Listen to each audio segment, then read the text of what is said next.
episode 20. Huge blockbuster trade in the NBA. We're going to cover that at the end of our episode. And the Lapsers responded with some power rankings.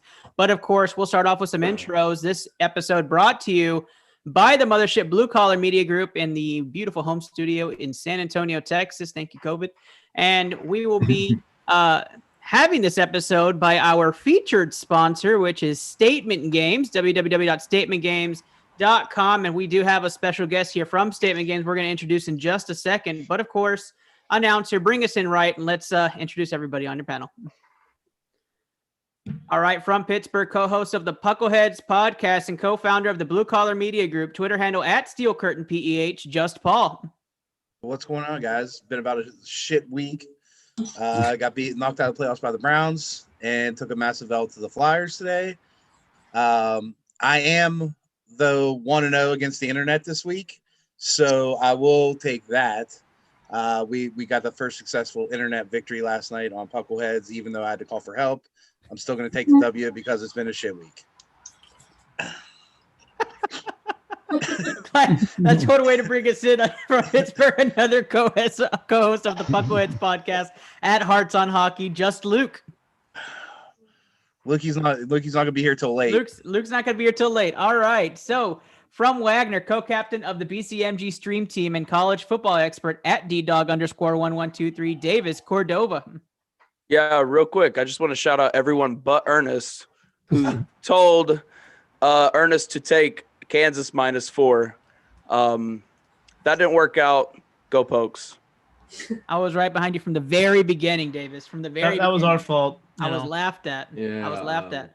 We'll just From Hertfordshire, from the Latham Tour show at Latham Tour, Will Latham. Yeah, evening guys, hope we're well. It's 22 in the morning here, so looking forward to getting on. First, hockey's back, and I'm a huge NHL fan, as you guys know, so let's go Canucks, baby. Will, I got your name right, huh? Yeah, that'll do. All right, I'll take it. From Guildford, an analytical mind found at the ESPN Sports Analytics Conference at Asian Tatum, Chris Remick. What's going on, everybody? Ernest, thank you for having me again. Quiet week for Celtics basketball with all the COVID that's going on, but gets this man some well-deserved rest because Peyton Pritchard's been carrying that Celtics bench. That's why we're 8 Mile. Gotta love Celtics Twitter. Making his return from South Carolina, from the Intangibles podcast and the Simo and Sutton show at Graham Simpson. Graham Simpson. Yeah, I've actually changed my at Ernest. I forgot to tell you, but I'm now at Sixers Graham.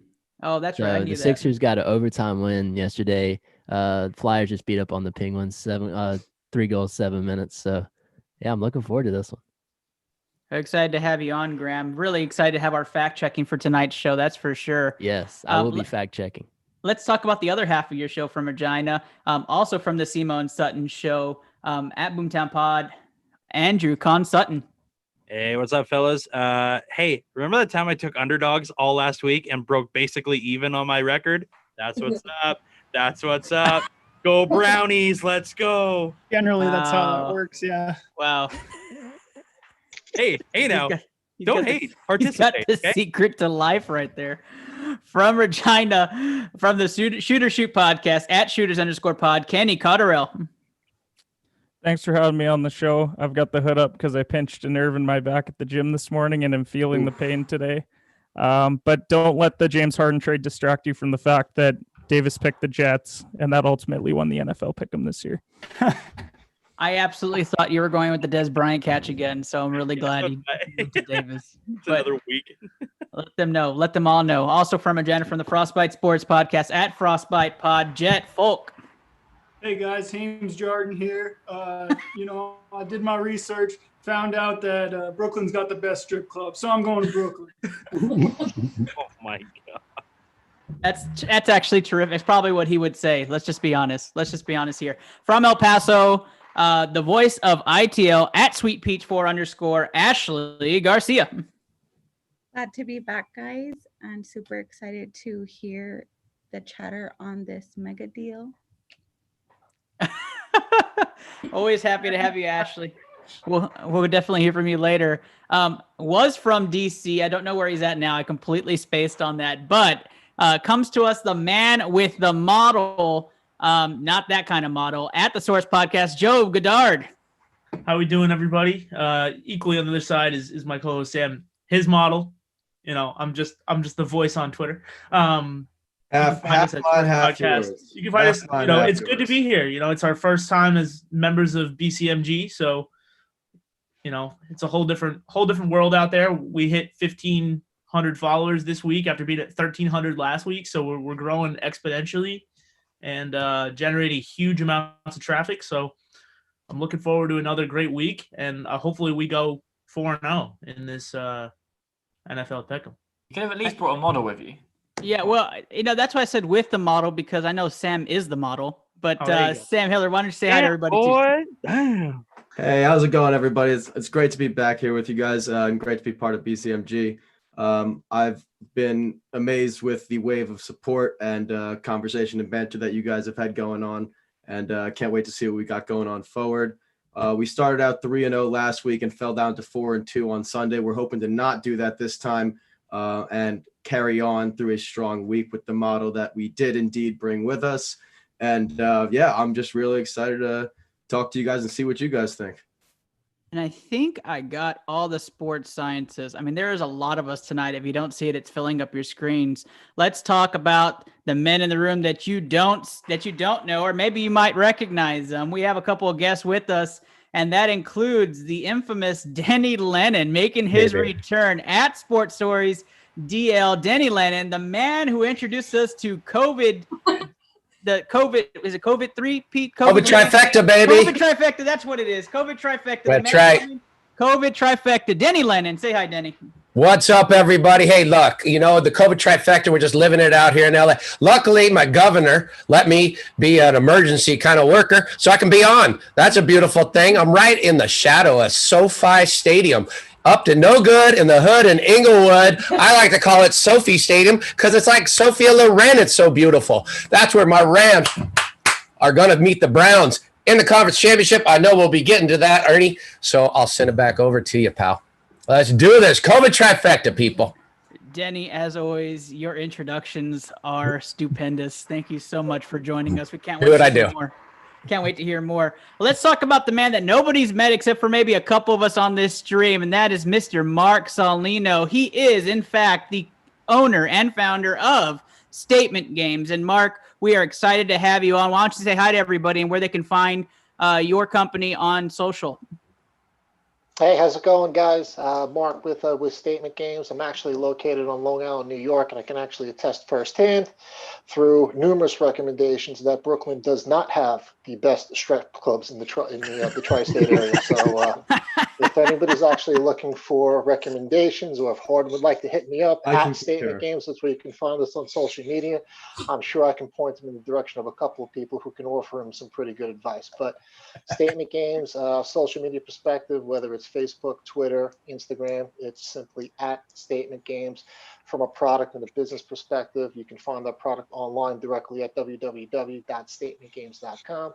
And that there's also apps that complement statementgames.com as well. So whether it's Google Play or the Apple App Store, by simply searching on Statement Games Fantasy Sports, you'll be able to find us pretty much straight up.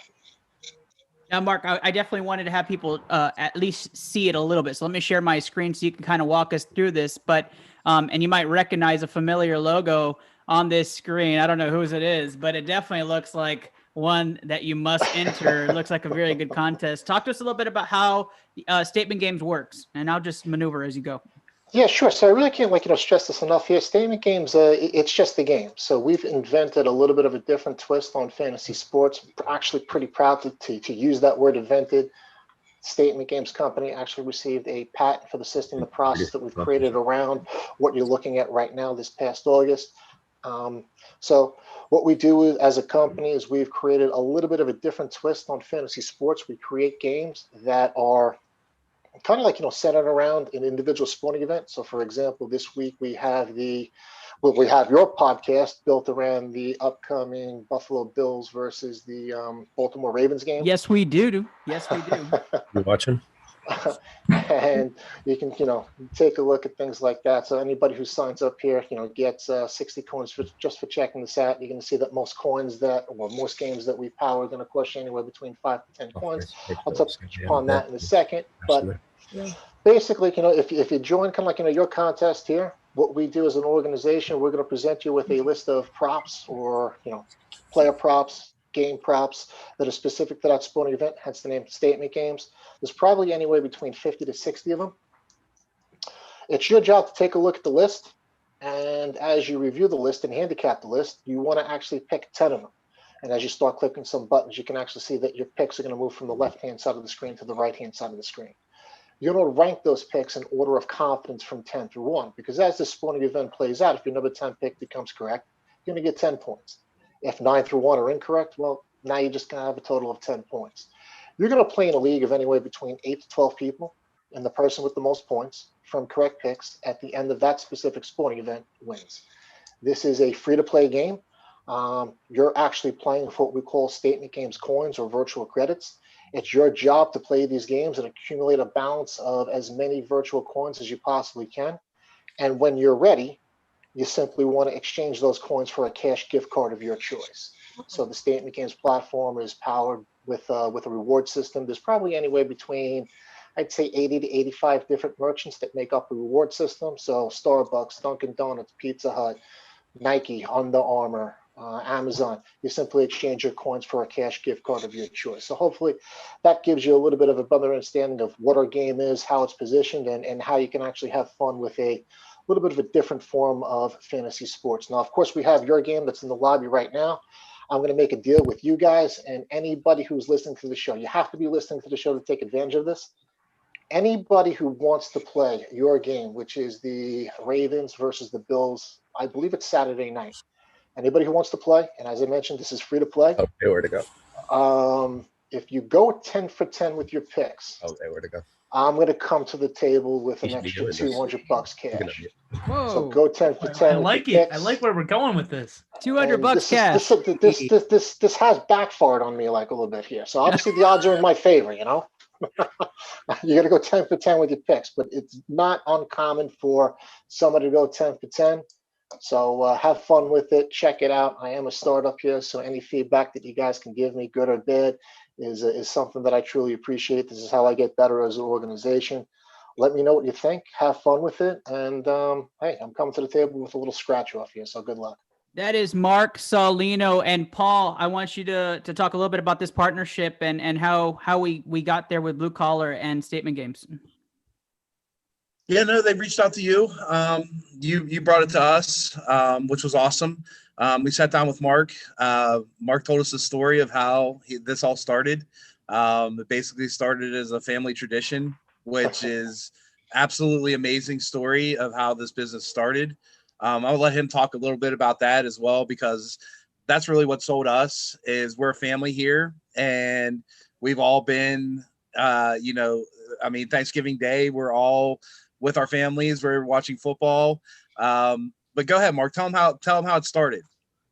Yeah, sure. So I guess a version of this game or different versions of this game has, been played within my family since the early 90s. Full disclosure, I live on Long Island, New York. My dad's a pretty big, sports nut. I have a younger brother, and growing up in the Salino household, we were raised to do a couple of things only. You rooted for the Rangers, the Giants, the Knicks, and the Yankees, and that was it. We really didn't have much choice. So I had an aunt and uncle who lived up in the Boston area, and we used to make a trip up to the Boston area every single year. That's where we just went for Thanksgiving. So kind of come Thanksgiving Day, my dad wants to watch the games. Well, probably around the age of maybe 11, 12, my brother and I start getting a little bit older here, and we start pushing back on Dad. We don't want to watch the games. We don't care. Dad, this isn't a Giant game. They don't play till Sunday. We'd rather be outside throwing a football around or jumping through a pile of leaves and things like that here. And it was sacrilege. You have two kind of American sons who don't want to watch the game with their dad. So he came up with this game, and he did it in a way to really get us interested in other things besides the local teams that we're actually rooting for. So every single year, he'd take out a piece of paper, he'd pull family members into a corner, he'd start asking you questions about the Thanksgiving Day Detroit Lions game. He'd start asking you questions like Barry Sanders over under 100 yards rush, Herman Moore over under 7.5 receptions. This kind of shows you how old I am and how far back I'm going back and playing the game here. But I remember the first time we actually played. The Lions were playing the Bears, and Jim Harbaugh was the quarterback of the Bears. He'd be like, Jim Harbaugh over under 250 yards pass. Everybody would throw in a buck. My aunt would refer to this as the football bingo game. Now we're kind of like, glued in front of a TV set watching the 12 o'clock Detroit Lions game on Thanksgiving Day. And we're watching it like it's the Super Bowl because I got a chance to win 12 or 13 bucks. So different versions of that game have been kind of like, played for, I guess, every year since that was 91. So yeah, for a while. Have spent a lot of different time in different forms of advertising and marketing from a corporate perspective. I basically said to heck with it. I left the corporate space in October of 2016 just to kind of like pursue this family originated kind of like game here. And at that time, I said, hey, you know what? If I don't really take a shot on something like this now, given everything that's taken place within the DFS space or the sports gaming space here, that I would regret it. And here we are today. We have a platform that's got about a database of probably kind of approaching a little shy of about 15,000 kind of like people. We're growing kind of like a lot, and people have a lot of fun with the game. They feel that it's kind of like different, and we're continuing to pursue different joint ventures and opportunities, especially with guys like you guys, and where we have an opportunity to introduce our story and then also introduce our community to people who are putting out great sports content. Yeah, so that basically leads me back into why we did this. Mark's already featured us in his newsletter. We've already exchanged emails back and forth. We got him on ITL tonight. We're going to push him across all of our platforms. We are growing exponentially, as you guys know. And, it was just the right fit for both of us. Mark's part of the family now, so we're going to take care of him, and we're going to push it across across our network. It's right up our alley. So that's where it all came down to. It was a great meeting and an absolutely tremendous story. And it's a win-win for both of us. So I can't wait to further this partnership. Awesome, Mark. And we're very excited to continue this partnership, and we're excited to have you on board as one of our executive sponsors. Mark Salino, everybody, thank you so much for telling us your story and letting us show your site, man. Stick around if you want to. We're going to go over NFL action right now. Announcer, please ring the bell. Let's start round one. Thanks a lot, guys. Yep. That's round one, and we're going to start it off with some NFL action. As you know, our postseason pick'em led you to some money last week. The model, I like to say the man, the myth, the model, but let's not even go there. The model went 4-2. We heard it a little while ago, but you were 3-0 on Saturday, and so if you followed along, you did make some money in some small parlays. Let's talk NFL action, and let's start with that COVID trifecta game Saturday, all right?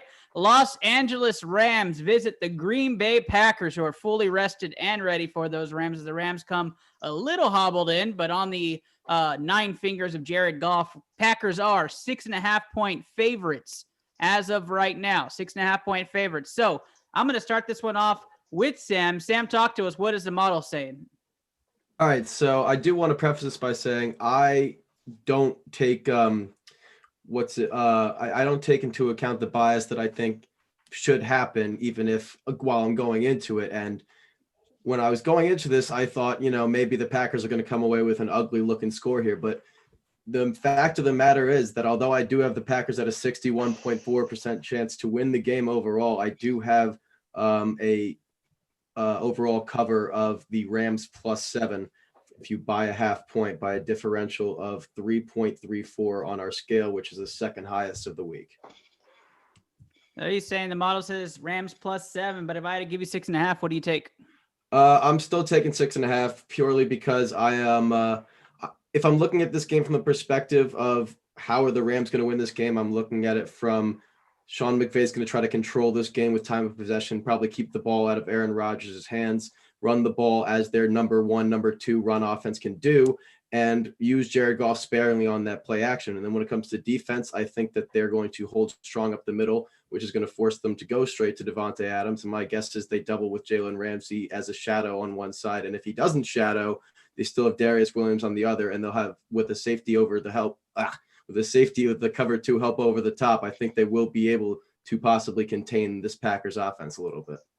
There you go. You have it right there. First one, Green Bay to win, but not cover, taking the Rams to cover that spread. Job is in the same boat there. He says he's not going with his heart picks anymore. So let's talk fantasy implications with Chris, because Chris, my man, went 5-1 last week, beat the model, and is bragging rights for us. So let's see. Postseason champ so far. Chris, who you got in this game? Geez, Ernest, you're putting me on the No spot. pressure. I didn't for 1 week. I didn't go fantasy implications, and I went 5-1. How about that, boys?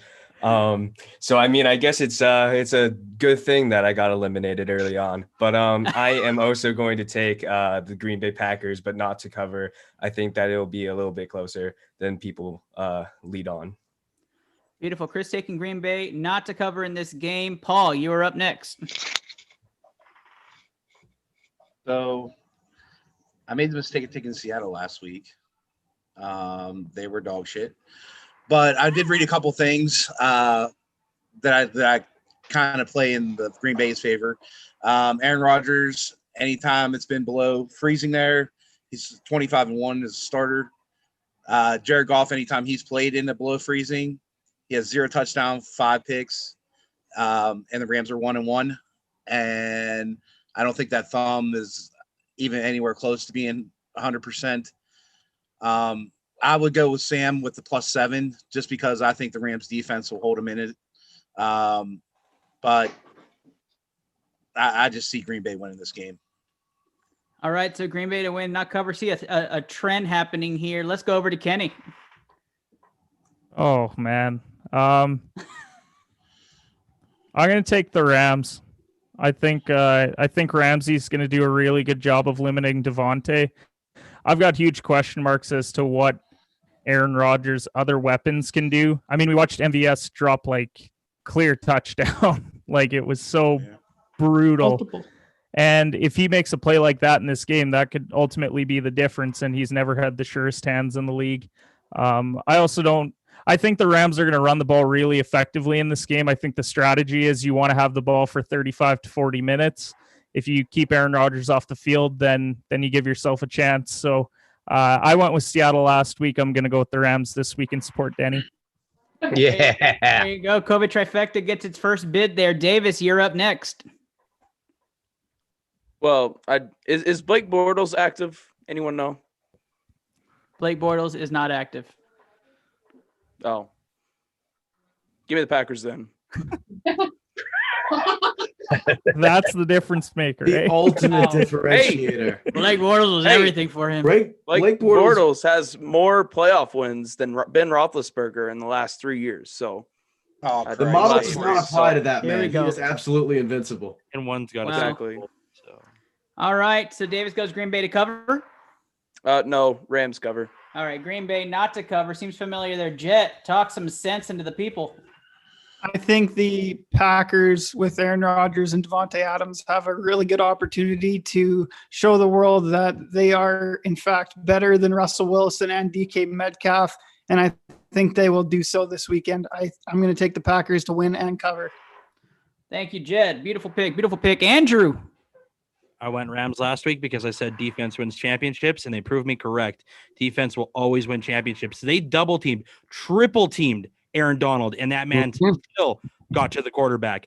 He is a nasty, grown-ass man. Put some respect on him. Jalen Ramsey shut DK Metcalf completely down. I expect him to do the exact same thing over in there against Devontae. And that run game, is Aaron Jones at 100%? No one knows. Who knows what they're up to these days in Green Bay? But I know that Cam Akers and Malcolm Brown are going to be playing a lot of football. I'll tell you that much. So I expect them to clock control the game and give me the Rams to win. You also got Bakhtiari out if you're talking about that run game. Exactly. Yep. I can't believe you called Aaron Donald a man. The disrespect. Will, grown-ass man. Some sense into people.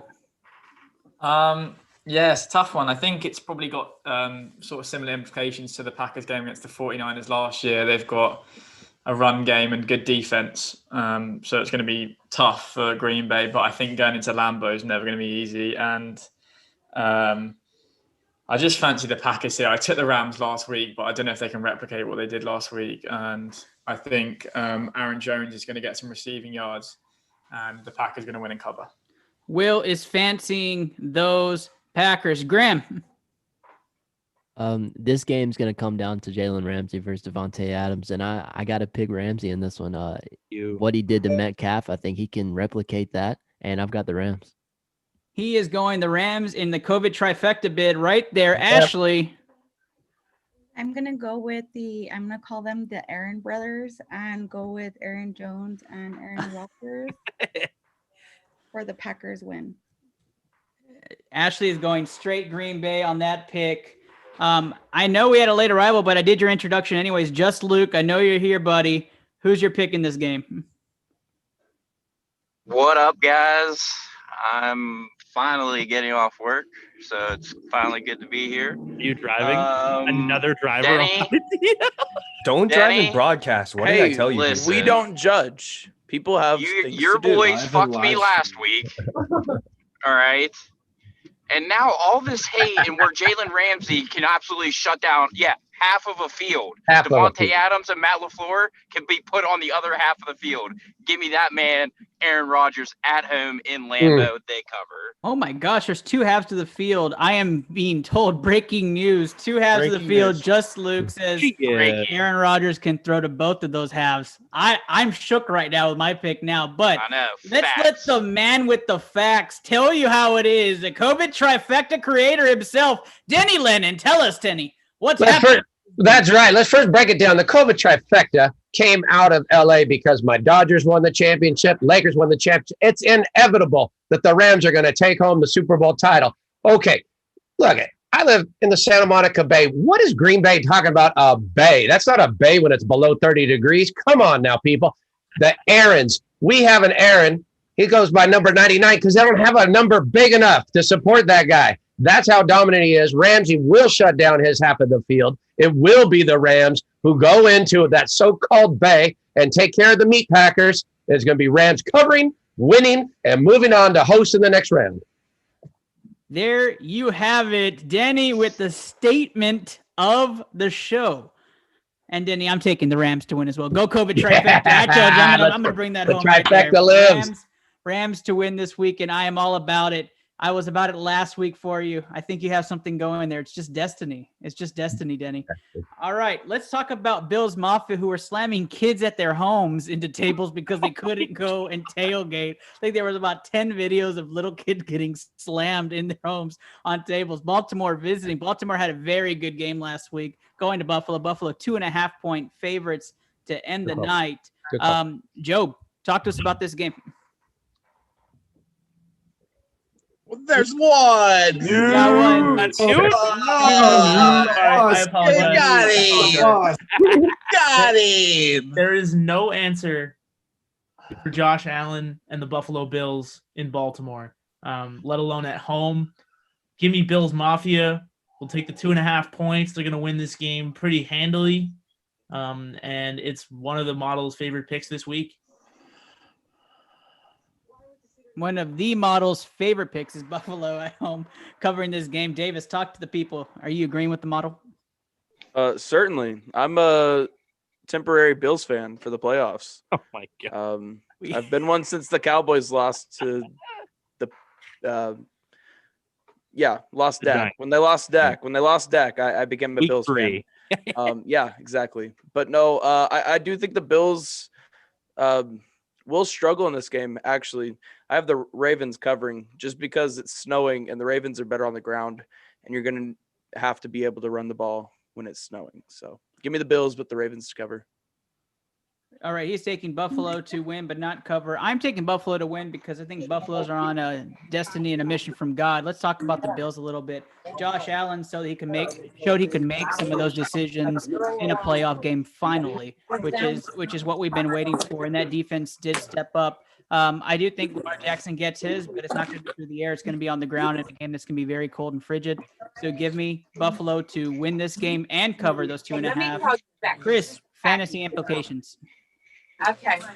Well, going off of past experiences, the only time I picked the Ravens to win and actually they actually won was last week. So I feel like I might just quit while I'm ahead. So I'm going to take the Bills on this one.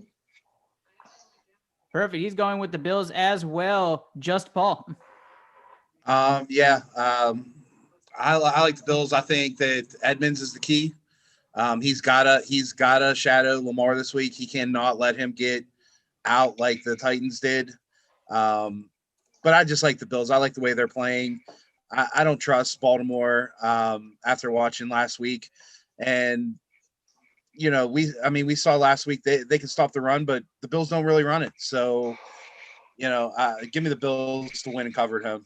We got our first sweep pick alert going out. Kenny, are you with us? Bills Mafia. Give me the Ravens. Wow. Really?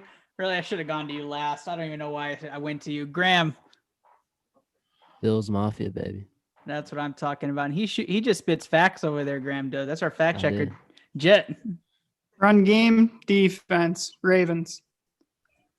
There you go. Another Ravens right there. Andrew, is that a Canadian sweep? It is a Canadian sweep because good luck Wow. stopping that run game. They looked fierce last week, man. And I was the first to criticize Lamar Jackson on being a terrible quarterback, and he won that game with his legs, and I think he can do this again. Josh Allen has no help back there. Zach Moss is gone. He's done for the playoffs. Singletary's awful. So you got to rely on Josh Allen to do basically everything. So give me the Ravens. But hey, I will say Buffalo's very lucky that Michael Pittman didn't take 2 extra steps and get that touchdown, or we wouldn't be having this conversation. The disrespect for Stephon Diggs really hurt right there, Andrew. I like Diggs. I got him in the playoff pool, but I'm just saying. Or all NFL second team Cole Beasley. What do we notice week 1 or in the playoffs? I said it last week. Clock management is everything. You got a run game that can eat the clock up. Give me the Ravens. You got it. I'm giving you the Ravens. Will, spit some truth for us. I hate this game because if Buffalo lose, everyone says Josh Allen chokes in the playoffs. Exactly. If Baltimore lose, everyone says Lamar Jackson can't play in the playoffs. So it is a no win-win situation. No doubt whatever happens, Twitter will be raging at whoever quarterback loses. But give me the Ravens. All right. Will's taking the Ravens. Ashley, give us some knowledge. What's the women's intuition on this one? Well, sorry, Ernest, but I'm following Davis right now, and he said he went for the Bills after the Cowboys lost, and we're just gonna stick with Davis. I feel like he terrible decision, Ashley. You don't have to apologize to me. I picked Picking the with Bills. second place. Weird. Wow. Not gonna let that down. Denny, give us some knowledge. Who are you going with in this game? You muted. Number 2. Yeah, that's number 2. That's number 2. The over under is 5.5. By the way, I thought it was always 4.5. Mute. He's You're still muted. muted. 1, 3. That's gonna count as 2, right? That's definitely It's 2. still 1. It's still 1. Oh, come on. You're muted, Denny. You're muted. That's 3. We got Oh, what happened? Did you hear what I had to say? No, not at all. 3. Did you hear what I had to say, Ernie? No. Nope, not at all. I was saying, how could we roll? I'm not rolling with a franchise named after a serial killer who tucks himself. They lost 4 franchises in a row. Put the Raven in the basket. The Ravens shall quote forevermore. Ravens. And Denny's first losing pick of the night is the Ravens. Watch out, guys. Luke. Ratbirds. Another Ratbirds pick. Jesus. I am very surprised. This is not a sweet pick. Let's whatsoever. go. This is very split. Reverse sweep. Very, very split. Scores are So locked, I Luke. can't wait to look at this scoreboard. Joe, what did the model have for the winner prediction on this game? Buffalo 63.8%. 62.3. 62.3. Sam, this is perfect for our Statement Games debut, right? Where we're all split. That's it. I mean, let's do this. Let's do this. I'm on it.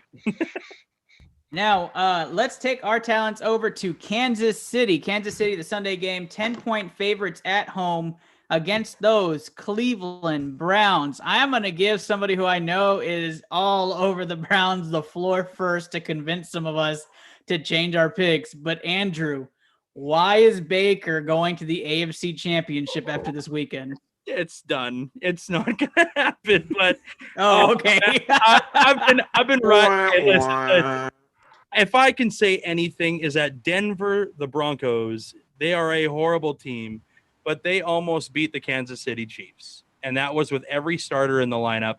And the one thing that they did really, really well was get a tight end activated, and they got the run game going. So this is a game where Hooper and Njoku have to really be able to control the game. Baker looked good, folks. I mean, he looked fine. I don't have anything to say about Baker, but there's one guy who's the complete X factor in this entire game, number 27, Kareem Hunt. That looked like a man on a mission who wants to get this thing done last week. All the hype with Pittsburgh, this, and that. I mean, yeah, if they do pull up this win, it is because Nick Chubb and Kareem Hunt go off this game, and Stefanski, folks, is now back as the head coach, so that could make a difference when it comes to play calling. If you were to take the Browns, it's a tough sell because you're taking on the baddest quarterback in the NFL, the man of men, all right? This Patrick Mahomes is a goddamn stud, and he's got Tyreek Hill and Travis Kelce. I'm sorry. This is where it ends for me, boys. This is where it ends for me. I'm actually quite surprised. I thought for sure you were going to go Browns here. Nah, Kansas City. Let's go down the row. Well, let me go to the motto himself, Sam Hiller. Talk to us. What do we have going here? All right. So while I don't think that the Browns have a shot at necessarily taking this game away from Arrowhead, I do think that they have a chance of covering the spread. Right now, they're at a 10-point spread, I believe, as of today. And we have them at a 5.5 to 6 point range. So right now, I like Cleveland at +10. I'm honestly going to like them until if they drop till at least over a touchdown. And honestly, I don't see, usually with these types of games, I like looking for a game path and like a game flow. How is this team going to take their way to victory? And as much as the play action is effective for Baker and for the Browns, if they can't get that ball downfield, that 20-yard pass, that play on each drive that gets them going, I think I'm kind of worried that they're going to be able to stall out. And if you stall out on a couple drives against the Kansas City Chiefs, they very well could blow you out of the water in the first quarter, just like the Browns did to the Steelers. So, I mean, I like the Browns to cover here. Maybe it's even on a back door, but I mean, I don't think there's a shot in hell they can win. I was going to say that I didn't get the cover part, but yes, I do think Cleveland will cover as well. Okay, so Andrew, you're taking Kansas City to win but not cover also? Not cover, yeah. Okay, that's a good backtrack. I appreciate you. Graham, how are you feeling? Look, man. Browns. Wow. Oh, boy. I just got to keep it simple. You can't overthink this one. Hold on, wait a second. We call him the fact checker? He's the fact checker. What do you know? What do you know? Fill me in. That defense is better than Kansas City's. Just saying. Yeah. And it just feels right. Like I mean, and that's so a fact. Chase Clay. So Claypool said, losing never heard of her. They've lost, and then he said the Browns are going to get clapped, and then they're going to win. It works like that. So Graham, you're saying karma in the universe is going to allow the Browns to beat the Kansas City Chiefs this weekend? I mean, interpret how you will. All right, Graham. Fact checking with Graham has the Browns winning this game. Money line. Kenny, talk to me a little bit. Kansas City. That's it. That's the statement. Kansas City. They win and cover. Kenny goes Kansas City. Ashley. I'm going with Kansas City too. I did like Graham's whole spiel there, but gotta stay where it sounds safe right now. Coming from the biggest heart football team in all of America, the Dallas Cowboys, he's going to go with the smart pick. I'm with that. Will? Last time Kansas City won a game by 2 scores or more was week 9 against the Jets. They haven't won by more than 7 points since then. So I think Kansas has got too much. So I think they'll win, but I don't think they'll cover. Perfect. I'm taking Kansas City to blow it open and win 35-17 here. I'm taking Kansas City to win and cover in this game. Just Paul. Yeah. So since Mahomes took over quarterback, they've had 8 bye weeks. They're averaging 38.5 out of the bye weeks. If you watched, I know what you're saying, Andrew, but that defense is not that good. It's not. They got clapped up. They picked their quarterback off 3 times last week. It's just not. I mean, you know what I mean. They got shredded by the Steelers. You got to remember He though. threw for 500 yards. You got to remember. And Myles Garrett is not back from COVID. No. Not anywhere near 100%. And I was just gonna say Denzel Ward is back this week, so the Jackson that was playing coverage on Claypool, who wasn't good last week. Yeah, it's a huge gain. Andrew, also two of those picks were tipped. I mean, like they could have fallen 38, 38-17. 38-17, Kansas City. Later. I've got a similar prediction to that, Paul. I'm just with you on that one. Davis, talk to us a little bit. All right. Can anyone tell me the day of the Super Bowl this year? Like the month and a day. I'm gonna guess February 5th. February Sunday. 10th. February 8th. No, it's February 7th. February 7th. Fact check. I'm right there. My fact check says that Davis is correct. Okay. There you go. All right. Now, can anyone tell me what happened on February 7th, 2020? Kobe died. Philadelphia Eagles lost the game. Patrick Mahomes put ketchup on his steak. No. I think Kobe died in January. Let's go. No. Swagger Harden was the rostered. dog. Swagger the dog died for the Browns. It's just a team of destiny. Oh The Browns my should go to the gosh. Super Bowl. But give me the Chiefs. The biggest Baker hater act like it's happening. I knew that was coming. Ultimate crossover. Give me the Chiefs, but they're not going to cover because a dog died. Jet, talk some sense into us. I mean, that's a lot of yards to give up last week, and you're going to tell me that Patrick Mahomes is going to play worse than Ben? I don't think so. I'm going to take the Chiefs and to cover. All right, I'm going to do fantasy implications last. Denny, you've been sitting patiently. You've been antsy. You've heard all of us be crazy. It's your turn. Who wins this game? The Brown Dogs, and I'm going to tell you why. Little history lesson for you people. You know, Kansas City used to be the Dallas Texans. Nothing good comes out of Dallas. We all know that. And when they pulled them over, the only reason they got named the Chiefs is because the mayor of the town was a Boy Scout leader, and he pretended like he was a chief all the time. That's a bad foundation. Boy Scouts pretending like you're a chief. Don't like it. Browns, moving on. Because of the history of racism of the Kansas City Chiefs, the Cleveland Browns will win this. Oh, the Boy Scouts don't got a great reputation either, everybody. I have now heard it all. I need Denny on my show ASAP. That's what I took from this. I actually might change my pick after that, but I'm going to think about it. Chris, who do you have in this game?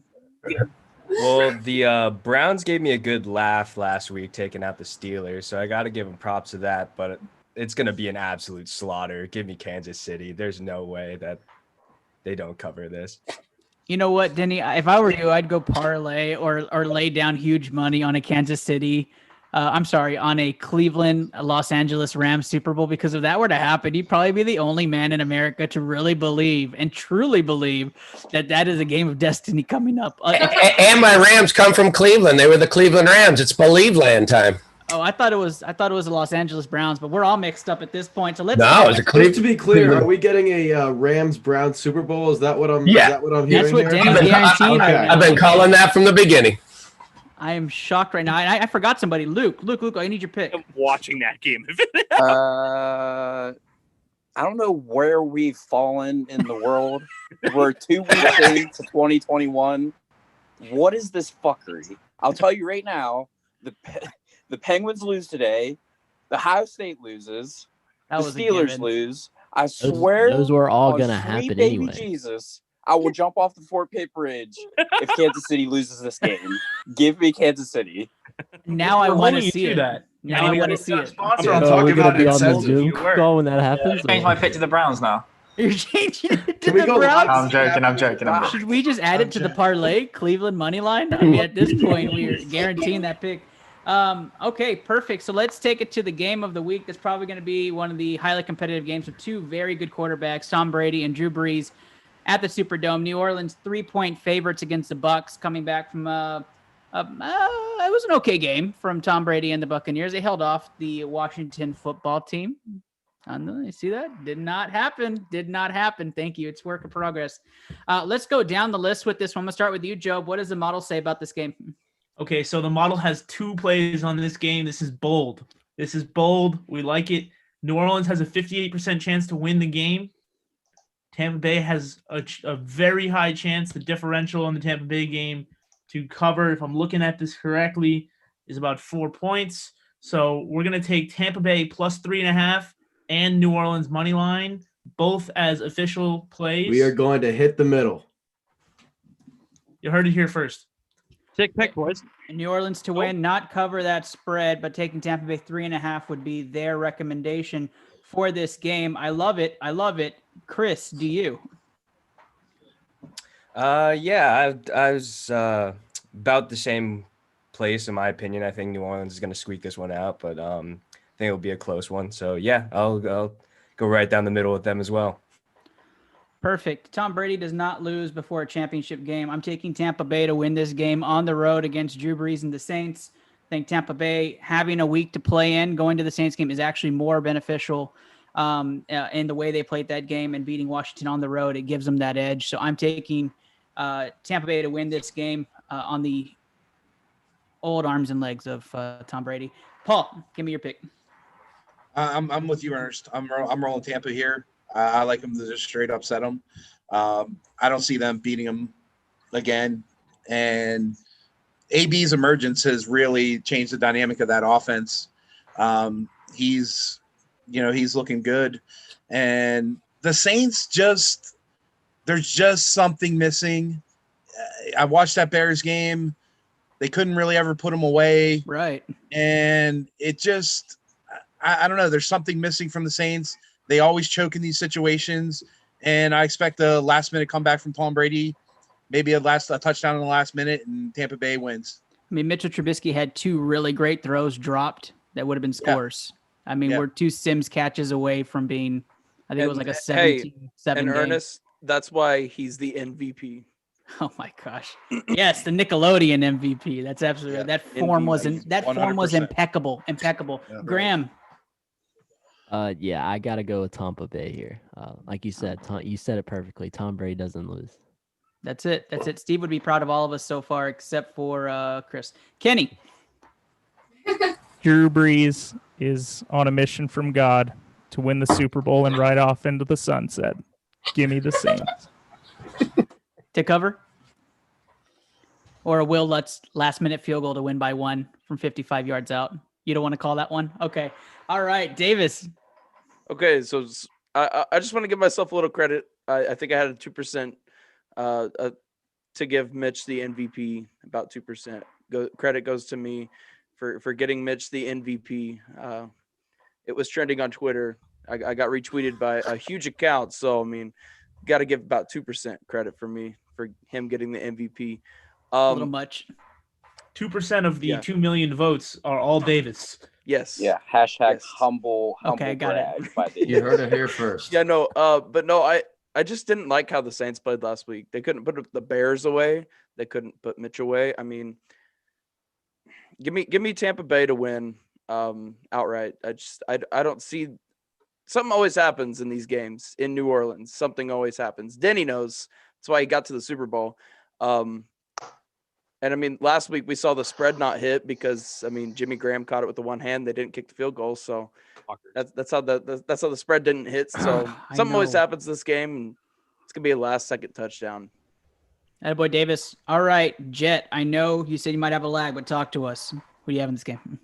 So the Saints have already dog-walked these guys twice, and this time Tom doesn't have Belichick to save them in the playoffs. So I'm going to take the Saints, and I'll take them to cover as well. The general's not here, but he endorses that take. Yeah, 100%. Andrew, you've been waiting quietly over there. Talk to us. How do you feel? Live on the History Channel, folks. Drew Brees versus Tom Brady. The battle of fucking near-death quarterbacks. You know what, man? Here's how I look at it. You know, last week I said that they would get Gronk activated, and they used Gronk mainly as a primary back or a primary blocking tight end. And I think that really changes this week. I think they're going to take advantage of that. Gronk will have a big week. Tom finds my question is, how beat up is Mike Evans right now? Because he did not look good on the sidelines a couple of times, and I just don't know how banged up he is. But I will agree with what Paul said. AB has been activated, and that should scare defenses because this guy was a league MVP for a reason. He's a fucking stud, and he looks like he's back in that form again. Give me Tampa Bay to win this game, and they cover. The TBAB connection Aren't you was worried, very Andrew? good. Like, aren't you worried about this game? I mean, Marshawn Lattimore shuts down Mike Evans. And then frees up a great slot in Chris Godwin. Yeah, there's just too many weapons. Right? Godwin, AB, Fournette. Let's go to Will. Will's been waiting patiently over Fournette there. pieced it out last game. Yeah, like a few of you have said, I thought the Bears probably weren't actually far away from winning that game. A few catches go to hand. That Cole Kmet 15-yard unsportsmanlike conduct when it was 3rd and short in the red zone. That was bullshit. Worst call I've ever seen in football. I genuinely didn't think the Bears were that far away, and the Saints didn't sell me. They didn't prove to me they were good enough. Can people stop calling Mike Evans just a red zone threat? He went for 120 yards and didn't even score a touchdown. Give this guy some credit. Antonio Brown will score 2, and the Buccaneers will win. Wow, Will, big talk there. He says the Bucs will win 42-3. Will, that's a big take. Ashley, how are you feeling about the game? Well, Ernest, I'm following your lead right now with the Bucs because I'm not such a fan of the Saints or the Bucs, and I almost forgot that Tom Brady was playing until you guys brought it up right now. But I will say this: if this is Drew Brees' last game and he does lose, thank you for an incredible career, sir. I will say that right now. Thank you, Andrew, for letting everybody know. Luke, what's your pick? All I know is in my 26 years of life, Ernest, is that it's very hard to beat Tom Brady once, let alone twice. Now this is the 3rd time around, and the last time he got embarrassed. Give me Tampa Bay. It's hard to go in there and get a win, but give me Tampa Bay. Thank you, Luke. I think you said it perfectly. Once, twice, 3 times a lady. Nobody does that to Tom Brady. Denny, you have the final say-so on the final game here for this weekend in NFL action. Who you taking between the 2 Hall of Fame quarterbacks? We saw the last time. Davis knows what's happened. The last time the Saints had a big game, what happened? My Rams barely touched the guy. Everybody blew up, and then we kick a long field goal and go to the Super Bowl. Look, you can't build your stadium on a cemetery and expect good things to happen. Captain Tommy and his merry band of Buccaneers are going to come in, win that game going away. There you have it, Denny. Denny's taking the Buccaneers as well. Is that right? Yeah, that's right. He's all about it. The merry band. That is our NFL postseason pick'em, and we are excited to bring those picks. We had no sweep picks for this week, which is probably really good for us to guarantee playoff picks. Is probably not a good look for our team. So, Ashley, why don't you tell everybody who brought this round 1 segment for them? First, Ernest, this segment is brought to you by Cigar Life. Living your best cigar life. Check out the latest player to the game by livingmycigarlife.com with over 1,500 premium cigars, various size humidors, gift sets, name brand accessories, and monthly specials. Don't forget, for any orders online, type My Best Cigar Life in all caps for a $10 discount. And don't just live your best life, live your best cigar life.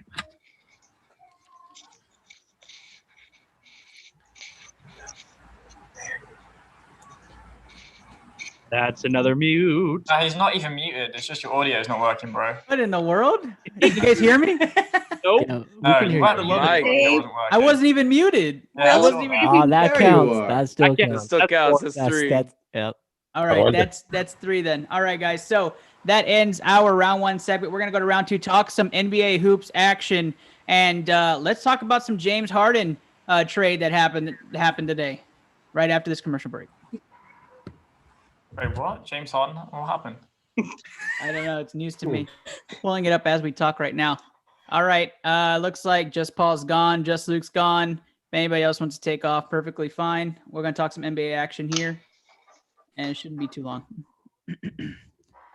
All right. That's the bell. Round 2 is bringing us right from Taquito Express, which Ashley's going to talk about at the end of this segment. But let's talk NBA hoops. We had a blockbuster trade happen just hours ago. It's been spreading like wildfire, and we're going to talk about who won that trade in just a second. But let's break it down. The Houston Rockets have traded their superstar, cornerstone superstar, James Harden, to the Brooklyn Nets in exchange for, in a 4-team deal, Victor Oladipo,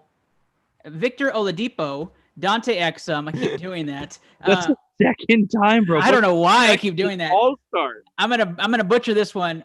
Rodion's Kuruks. I think that's right. Kuruks. And 4 first-round picks, 3 being Brooklyn's first-round picks in the even years upcoming in 22, 24, and 26, and then Cleveland's 22 first-round pick, as well as Brooklyn's swap picks for the odd years in 21, 23, 25, 27. The largest haul ever given in NBA history for one player from the Brooklyn Nets for James Harden. The Nets just get James Harden, and the Pacers get Karis LeVert, a Houston 2022 second-round pick, and the Cavs receive Jared Allen and Taurean Prince. So wrap your minds around that for a second. A lot of players moving, a lot of picks involved in that. And let's talk this trade. Now, Shooter Shoot, you are the NBA podcast on here. You're going to be my first person to talk about this.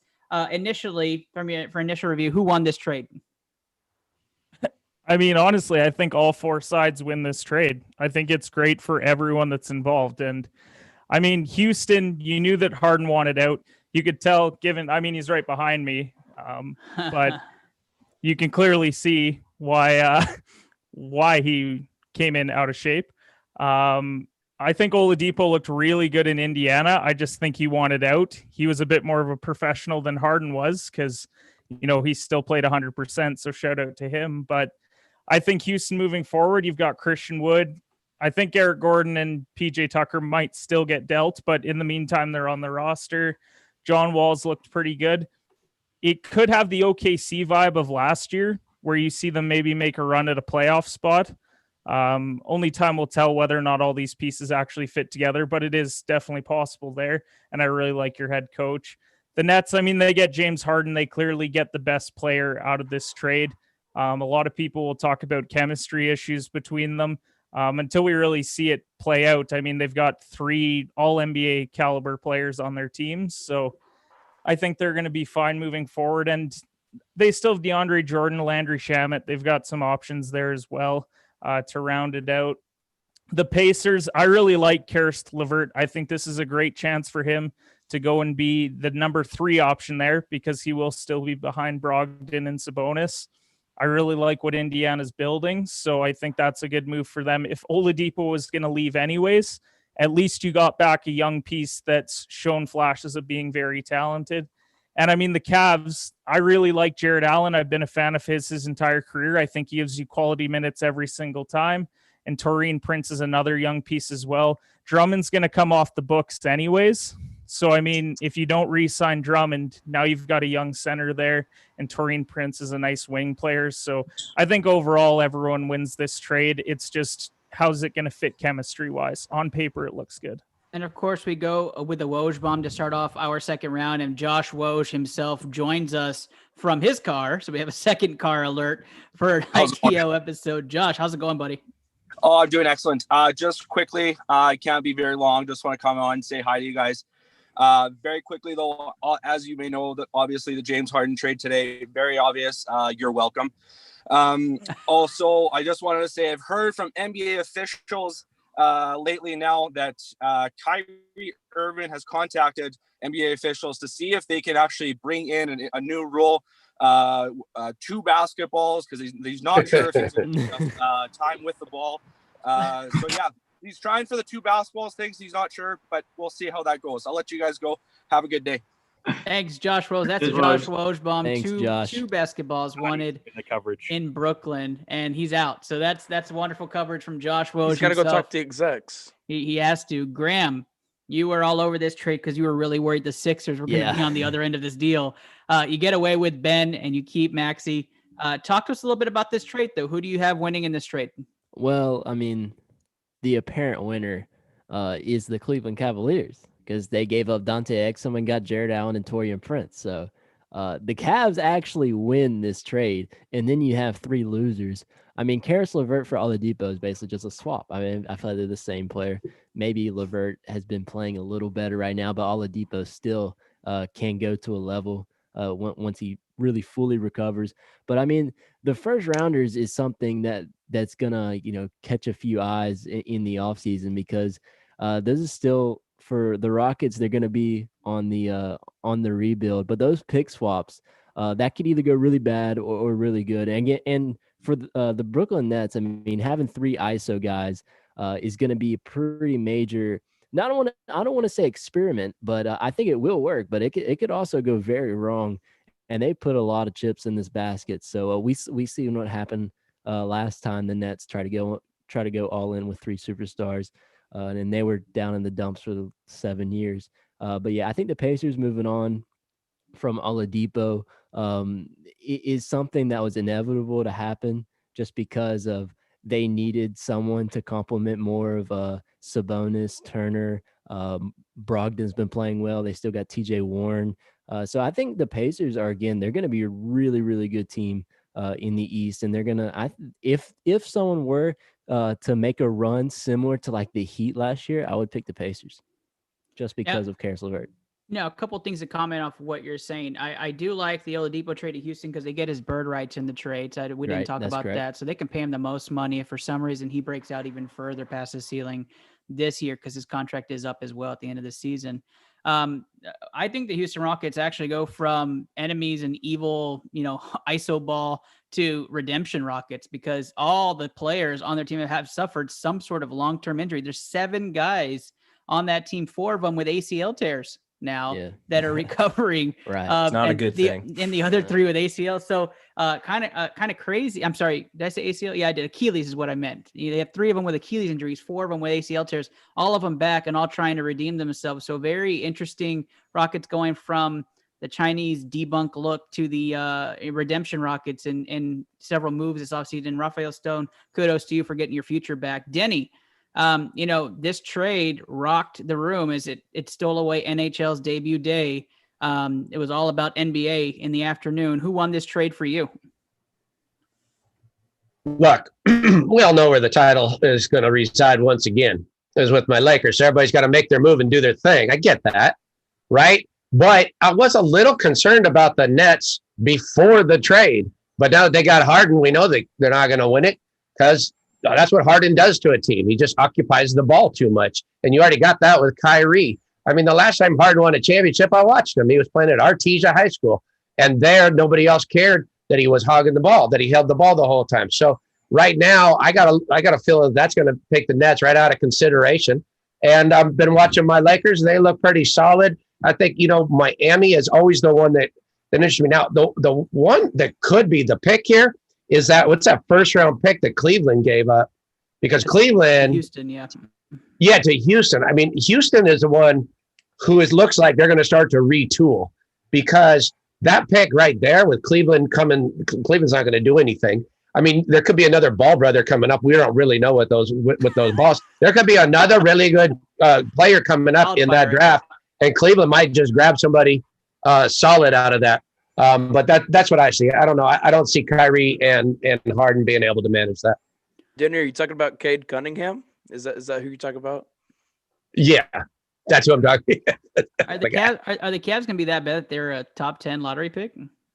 You guys think? I think so. I think they're going to be pretty good. If I could see Cade and Rocket Red, I would love that. Hey, they're only on losing streak because Garland's out. So I mean, Garland's been out. They have like 6 players out, and they were playing really well before. So I knew that he started off hot. And then you throw in Jared Allen. I mean, oh yeah. I mean, they've still got a surplus of centers. Chris and Job, you're my NBA numbers, right? To start this, is talk about numbers for this. Who are the winners in your eyes for this trade? Once you heard it, once you got to analyze the trade itself. So there's only one winner in this trade, Ernest. Or actually, there's 2 winners, but the big one is the Houston Rockets. The Houston Rockets, you're gonna love this take as a Rockets fan, but the Houston Rockets got better for the 2020 season. Victor Oladipo improves the chemistry in the locker room. You might see a little bit more old Boogie. Boogie and John Wall played college ball together. They have that chemistry. They love playing together. John Wall looks like he's starting to get ready to go again after being hurt for so long. I think, the Rockets got a little bit better in terms of this year. Going forward, that Cleveland pick is going to be huge. The pick swaps are huge. The Brooklyn Nets, I don't know what the hell they're doing. They're basically trying to get Kevin Garnett and Paul Pierce part 2. Didn't work out last time. It's not going to work out this time. Kyrie Irving might not even come back this season, let alone at the end of next season. They have opt-outs for Harden, Kyrie, and Kevin Durant, all in their contracts. So, if those guys decide to opt out next season, they just gave up their future for nothing. And on top of that, last thing here for me, statistically, is the Nets are taking a chance that these guys can play together. There's not enough balls to go around. There aren't two basketballs in a game of basketball. I don't know what Chris thinks statistically, but what I see here is unless Harden is content to just spot up and shoot threes all day long and let the Nets otherwise run their game, there's not enough shots to go around. Everyone's going to be upset in that locker room. Yeah, let me break down the other teams before we get to the Nets. But for the Pacers, I love this move. Statistically, Oladipo and LeVert are very similar players. They're around the same age, but LeVert is on a bargain of an extension compared to what he can potentially get if he was on an expiring deal like Oladipo. I believe next year and the year after, he's getting paid 18 and 19 or 17 and 18 mil, which is very good value for a player who could easily average 20 plus on the Pacers. It also addresses the Oladipo situation where last season in the bubble, he was telling other people like, yo, like tell your GM, like talk to your people, get me on your team. Like, I don't want to play here right now. And so it addresses that. Onto the Rockets, it's exactly what they needed to do. James Harden publicly stated that he wanted to leave. And so you have to move that piece or else the value starts to decline. And they got a massive haul for it.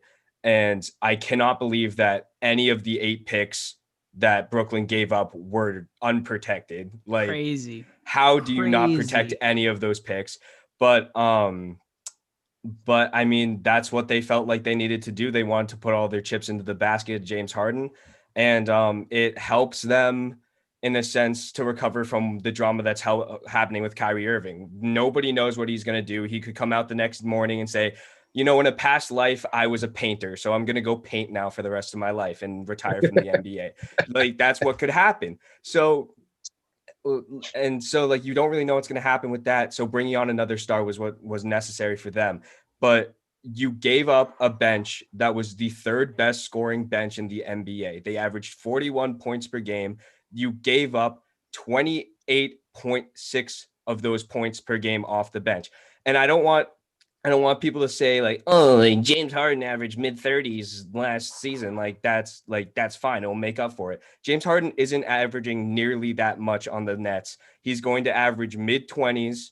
Same with Durant, same with Kyrie. They're going to average mid to low 20s if they can coexist together. And that's a major problem because there are 3 dominant volume scoring superstars on the same team.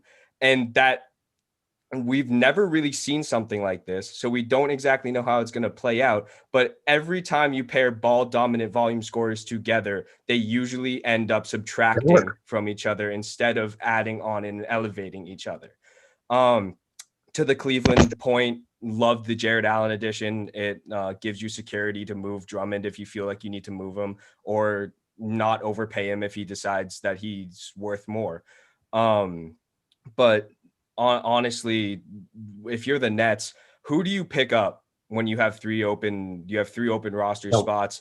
Jeff Green might be in your starting lineup still. Yep. LiAngelo Ball. You play 3 on 5. Joe Harris is. Nobody's going to want to play there. Udonis Haslem. I don't think Haslem. And the rule of thumb in the NBA is it takes 2 years for superstars.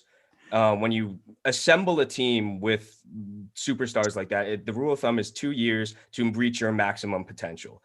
And as we've seen in the past couple years, with Kyrie and Harden, as the years go by, the chemistry usually gets worse. So I don't really know what's going to happen here.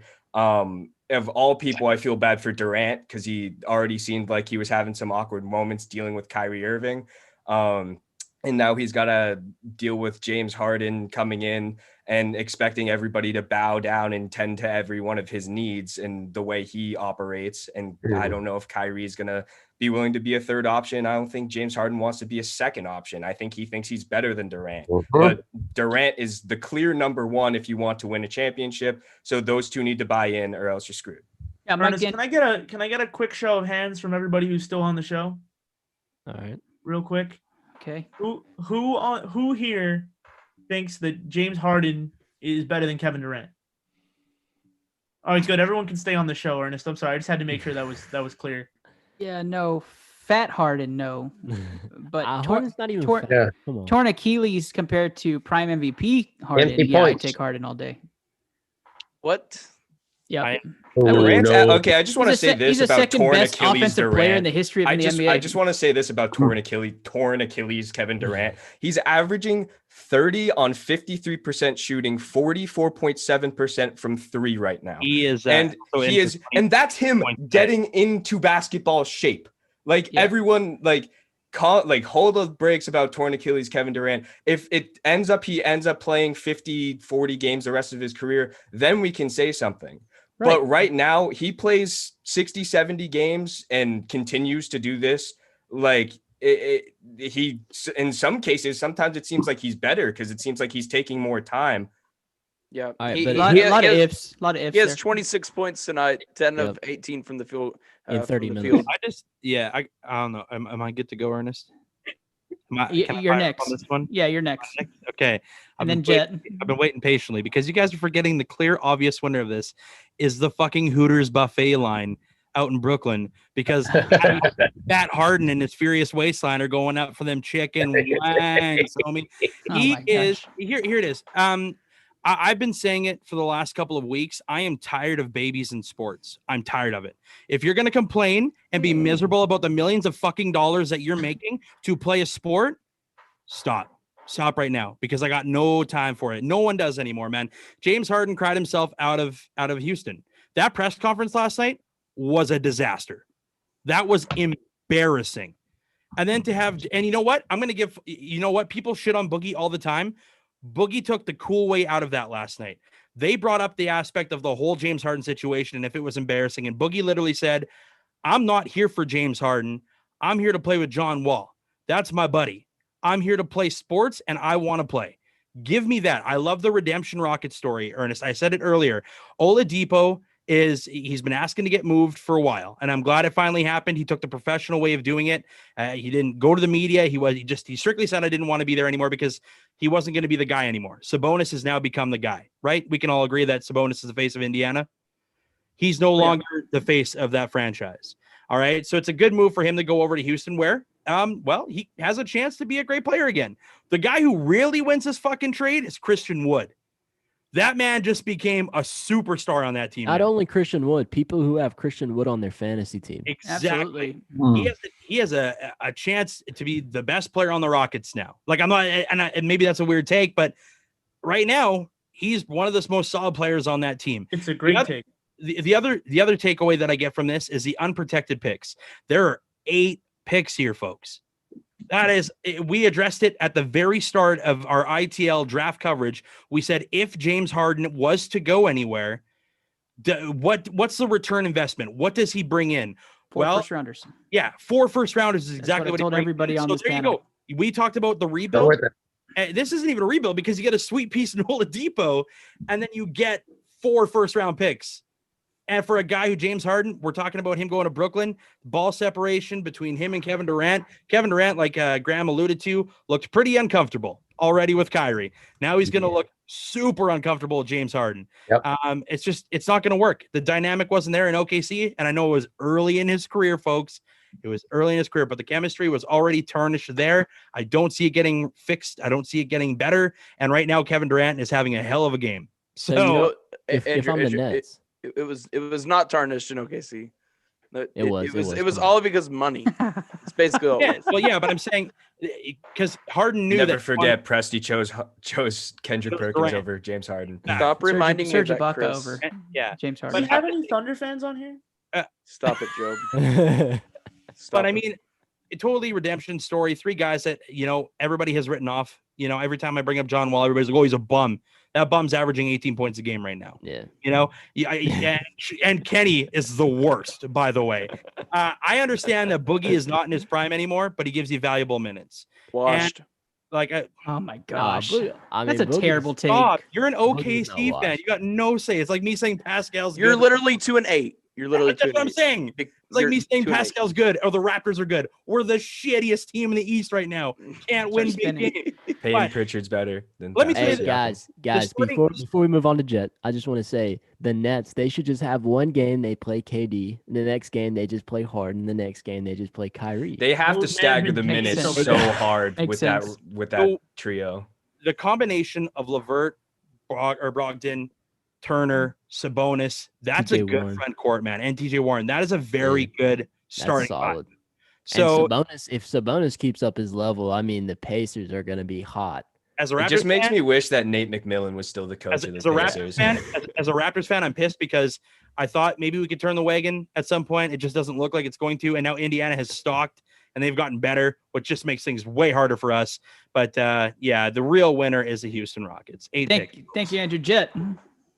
All right, I'm going to start from the bottom. The Pacers, I think, upgraded because Karis LeVert is, in my opinion, better than Oladipo. He's got an upwards trajectory while Oladipo's is going down. That's a win for them. Cavaliers came in and completely stole Jared Allen for free. I mean, yeah, you gave up a first, but what's that going to mean if you're, in the mix anyways? Who knows? You don't know where you're going to be, so whatever. Rockets, home run. You already knew that that Harden was out the door. You got to figure out something. They got the best package, and it should not be slept on the fact that 4 pick swaps is just as important as 4 firsts. The 4 pick swaps means that they can essentially grab the better pick in 4 drafts. That's a big deal. So at any given point, one of those teams could have a dog shit year, and boom, they got the pick. All right, now let's get into the Nets. When you're looking at the Nets, so you've got James Harden, you've got Kyrie Irving, you've got Kevin Durant. Let's assume all 3 of those guys average 30 points each. In the playoffs, you're going to need about 110 points to win games, maybe even more against really good teams. Who's putting up the other 20? DeAndre Jordan. Sure, whatever. Well, We'll say Andrew that. Jeff Green. Luau Carabo, the French Michael Jordan. Everybody else Dinwiddie. is Making a good. comeback, folks. Sixer legend TLC. Now- Andrew Shamet.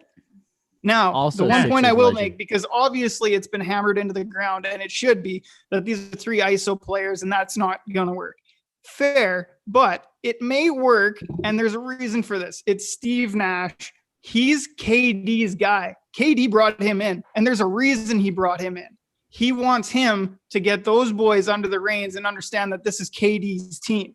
Now, if they can do that and accept that and let KD be the guy, they could win. They could win for sure. I have no doubt in my mind, but they have to put their egos aside, and that's the toughest part. Now, MDA doubled down with Chris Paul and James Harden in Houston. Now he's tripled down on ISO ball in Brooklyn. Just let that sink in. See how this all works out. Will, you've been sitting very patiently, and I really appreciate you. How do you feel about this? And Jed, I love your takes. Yeah, look, obviously a lot of people have given their opinion, and pretty much all bases have been covered from like every perspective. So it's hard to add anything new. But look, I think a lot of teams win this trade. A few names that have been mentioned, I just want to firstly put my spin on it. Karis LeVert, I said would be 6th man of the year this year. He's doing me a good job so far. I also told everyone to back Christian Wood at 40-1 to be most improved. And who else am I talking about? Oh, I can't remember. Fuck it. But anyway, I just want to say it's Chris Nash's first year as a head coach, and boy, has he got a job on his hands. Look, I don't want to come out and say this big 3 isn't going to work in Brooklyn, because who knows? Like, we haven't seen this with these 3 guys, these 3 egos. Like, I don't think ever. I definitely haven't. Not guys like this. So I don't want to say, look, it won't work, it will work, because only time will tell. It's exciting for Brooklyn fans. Obviously, you guys have spoken about the longevity of it. It depends on how well this year happens. And like Chris said, with Kyrie Irving waking up and wanting to be a painter, like, no one knows. So it's exciting times to be a Brooklyn fan. He's a SoundCloud rapper by tomorrow. Yeah, exactly. You never know what he was in a past life. Oh so. my God. He does but not one like thing I basketball. will say that is I find incredibly frustrating from what people keep saying, or people keep using this term, is Houston on a rebuild. Like John Wall, Christian Wood, these guys didn't leave teams like Detroit and Washington just to lose in Houston. They've come to win. This team is going to want to win. They're not building for the future long. They're wanting to win now. They're wanting to get in that definite in the playoffs, whatever seed they get, beat the best teams, and try and win a ring as soon as they can. Yes, They wanted to go. They wanted to go win with their buddy, and their buddy just fucking packed bags and said, "See you later." Yeah, like these I guys. agree, Will. Will, These I know guys you're not trying to make a case for them winning a ring. These like guys it. are exceptionally I good like basketball Next year. players. Next year. You can also trade all Like, of those picks. Like, Honestly, Yeah, I mean for that's Houston, one you've thing. got to I be was gonna say. excited. No, I mean if you're the Nets, who's going to guard Joe Embiid? Because it's not going to But be we had this DeAndre argument Jordan. last time. Like, who guards Joel Embiid in the league anyway? Nobody. So Exactly. I mean, So I mean, it they doesn't matter what didn't. team I you mean, play. their biggest threat in the East is Giannis, which I mean, Christian Wood. yeah, I mean, Capella. I mean, their biggest threat in the East is Giannis and Joe Embiid. And did they really solve that problem? I mean, you Yeah, got Clint because Capella and Joel John Embiid Collins to never get won past first. anything, and he'll Semi continue to Ojale score is a 40 Giannis points and stopper, not so I'm win not anything. worried about that. What do you Davis, say, let's wrap the sports scientist take here. Who won this trade for you? Yeah, well, I'll just go right to the point because I got other stuff to talk about. I think Houston won the trade just with all the draft picks. Cleveland also won the trade just by getting Jared Allen for Dante Exum in a first. I mean, you don't see that every day. But I will say this is the beginning of everything in the NBA. This will lead to more big transactions between teams. I see the Celtics, the Bucks, and the 76ers, and they're looking at Bradley Beal right now. They're like, hey, we need a third, a second or a third, and we Jason need to go Tatum's get him. best friend, by the way. You can have John Collins in the Oh, offseason. St. Louis boys. Yeah, all three of these teams are going to look at Bradley Beal and say, hey, this is the solution to beating these Brooklyn Nets because they need something to match the Brooklyn Nets with if they're actually going to be good, as good as everyone says. So I think the 76ers go out and get Bradley Beal. That's my take. I like that, Davis. For what? For what? Ben Simmons? Oh, what do they here you give go. up? I actually tweeted it out if y'all didn't notice. What do they give up? It had to be 3 first-round picks. And So then here, I Tyrese Maxey, Shake actually have it Milton, right here. Danny Green. Tony Bradley, Oh. Matisse Thybulle, Tyrese Maxey, and 3 firsts. That's a lot for Bradley Beal. That is an Exactly. overpay. Nah, hell no. No. We still keep Shake. We A still week keep ago, Shake. Philadelphia media was like, Maxey's the goddamn god. And now you're like, Yeah, I that's mean, not his an overpay. Wait, will Maxey ever be Bradley Beal? No. Who He knows? was never going to. I don't. I mean, I They're don't. gonna be James I Harden don't either. think 10 games in. I don't really think he'll be Bradley. I mean, being Bradley Beal is just incredible. Like what he's able to do right now. His scoring that he's doing is insane. I don't think Beal goes anywhere because he wanted to be a face of a franchise, and ever since that, he's been able to be that guy in Washington. So It is never an overpay if you win a championship, and with Embiid, Simmons, and Beal, that gives you a very good shot at doing so. Yeah. And But if you win one, then you can be shitty for the next decade. So what happens when they get? That's a get Philly second round again? mentality. Come on now. The Yesterday Lakers when- went all in yesterday- on players. Like it won us a championship, and in 2-3 years we're going to be gutted, and then it's just going to repeat the cycle. But the Lakers had the best player in the NBA on their team. Not the cycle. We the also process. traded away so much to get Anthony Davis because we Yes. needed another star. Worth But it. then we win one championship, and now it's okay.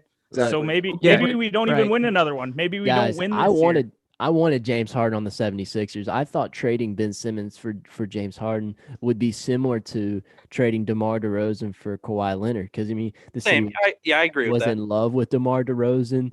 I mean, he was really good to the city, but at the end of the day, Kawhi Leonard is just a better player. I mean, at the end of the day, James Harden is a better player than Ben Simmons. I agree with that. Right. And I agree.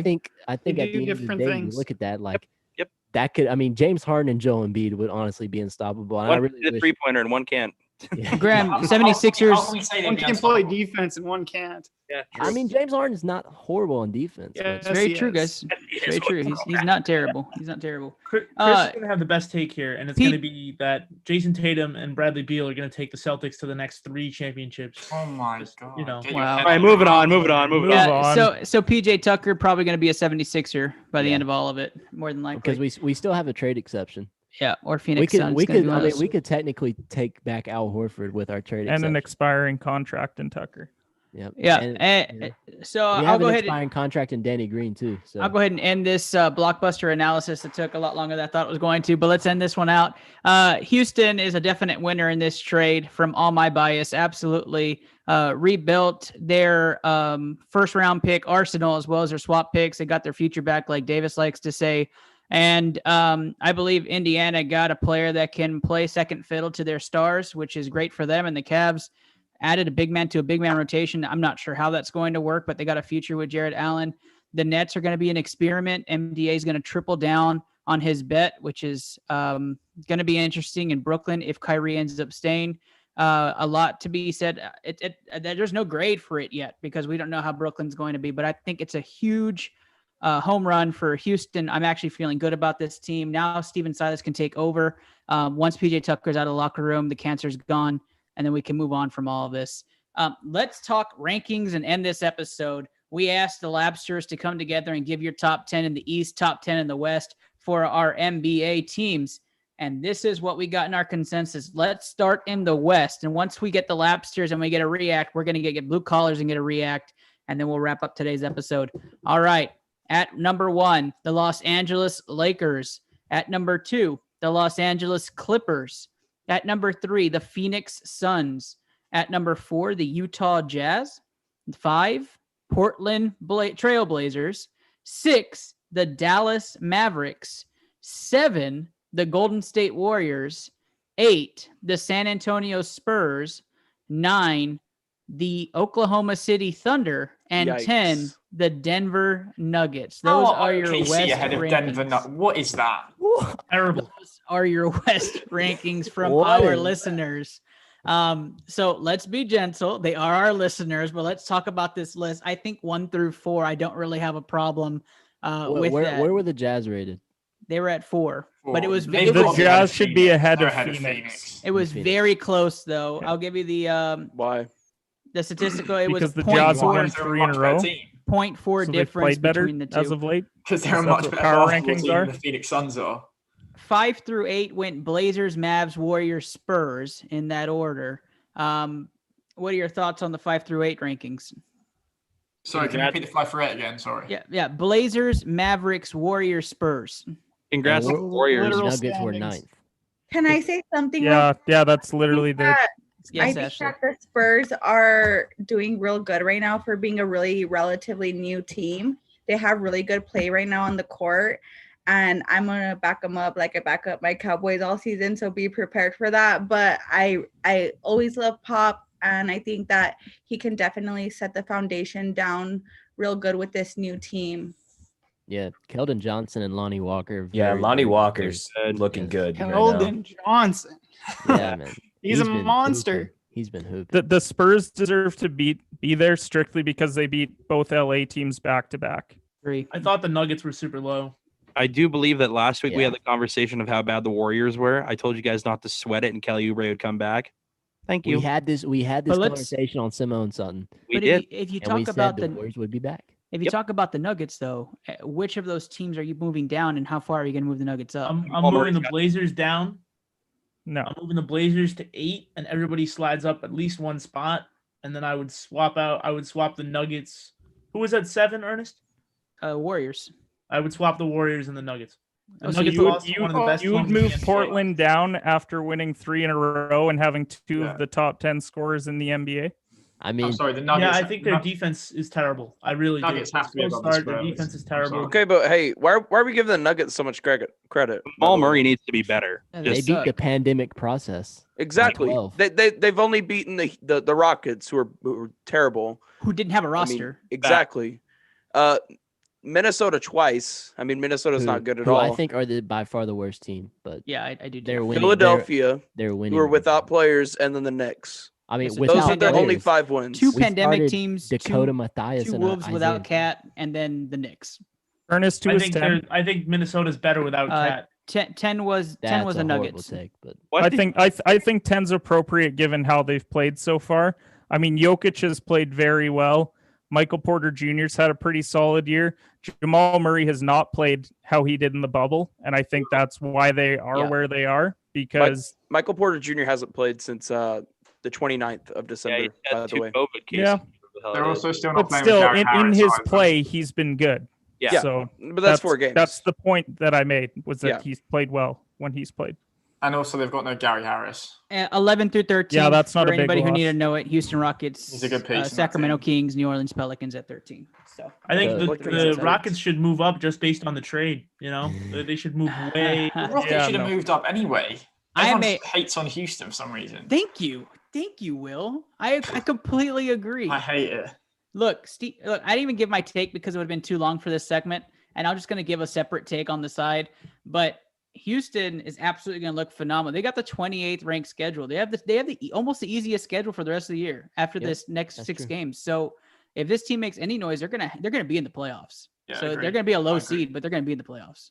So You use these 6 games to figure out chemistry issues and then go on a run. that's it, because you play against a bunch of contenders in the upcoming 6 games, and then you go against the East mostly. There will be bottom part growing of the East. pains, and Houston will probably panic when they shouldn't. They've been playing basketball in what has been the biggest shit show of Houston basketball in a long time. So Now there's been a lot of issues. We'll get to see Silas's system for the first time, a first-year head coach, and all these redemption Rockets. Anyways, let's talk Eastern Conference rankings, which most of us have a lot of stock in. Number 1, Boston Celtics. They remain the incumbent on the top. Number 2 was the Milwaukee Bucks. Number 3, the Philadelphia 76ers. 4, the Indiana Pacers. 5, the Orlando Magic. 6, the Brooklyn Nets. 7, the Miami Heat. 8, the Atlanta Hawks. 9, the Charlotte Hornets. And 10, the New York Knicks. At 11 was Cavs. 12, Bulls. Let's start with the top 1 through 4. Celtics, Bucks, Sixers, Pacers. How are we feeling about the top 4? Yeah, that's fair. Good. I mean, I think that I think the Sixers should be the top, but the Philly's getting slighted because COVID fucked them. Right. Exactly. Yeah, I think that's a reaction too. Yeah. I mean, they lost 3 games, but like Tyrese Maxey took like 30-something shots in one of those games I don't because think they they had can no play one. with It's also Played hard very to well, rank I teams might that add, have but- postponed games because Boston true. hasn't played a single game since our last ranking. What have And you done for that's me lately? what's- But they're still at the 1. But you're absolutely right. I think Sixers are getting a lot of slight because they only had 8 players for 3 games. and our So, our other loss that was in the regular season was because we didn't have Joel. there you The go. Cavs. At full I mean, strength, you guys have not lost. We Graham, with just, our starting just so you know, five, our starting five ITL were 7-0. ranking, I do have the 76ers on top still. Just so you know. Yeah, I don't think you can complain about that top 4. 5 through 8, you have in order Magic, Nets, Heat, Hawks. And that's in order. Any issues with the 5 through 8? Magic. Yeah, I dropped the Magic losing down. 3 in a row. I don't There's know. still too much love for the Magic.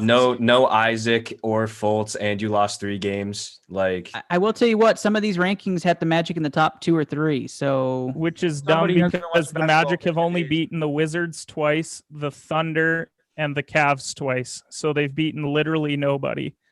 Yet like have the lost to the Thunder. Like, I don't know.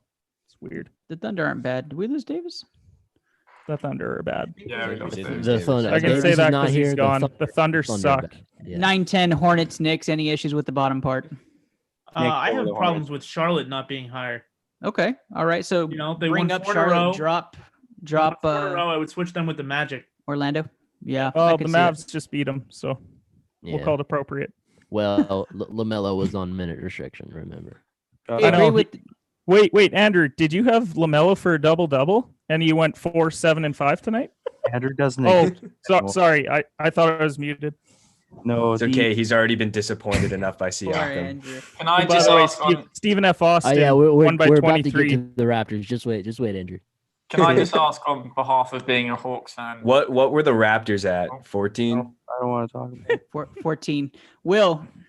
I was just going to Oh say, my from a God. Hawks fan perspective, what do you guys think of 8th seed? Fair or not fair? Yeah, I think that's fair for now. Yep. I think there's some games you guys look absolutely awesome, and there's some games where I'm like, I where agree. is this team at? Yeah, What it just speaks happened? to your age. I mean, Jets just said Bogdanovich is a bum. He's just completely fucked up his knee, and he's not playing for a long time, so that doesn't Well, help. yeah. So how's he going to help the team? He's a No, I'm bum. saying right now. I said I completely agree with the 8th seed. Also, I really think the There's a play-in Raptors tournament. should do a Siakam spin move and drop to 15. Oh my fuck. Ouch. Guys. Hey, Ouch. I'm still here, kind of. Emotionally, I'm here. Physically, I'm not. I lied to you Emotionally, you're guys. dead I inside. lied to you guys. I said the Raptors would be in the top 5 this year. That is. I have lied. Jet, remember when we started the Shoot or Shoot basketball podcast and we said that the Toronto Raptors should have kickstarted their rebuild? Listen, I don't think it's a kickstarting the rebuild. They were in both of those games that they lost, man. It was a 1-point loss on both of them. And here's what teams have found out about. Yeah, too bad they didn't have Payton Pritchard. No, listen, shut up. One game. Here's what we found out about the NBA. The NBA knows that when it comes to inbounding, they're not going to let Freddie go in. Nope. You know who they're going to let play on? No one's going to take him. Spicy P. And the reason why is because in the first 2 years of his career, when he was really, really good and was like really, really showing promises of being a great player, he would go to the rim and that won ball games because he's a big body.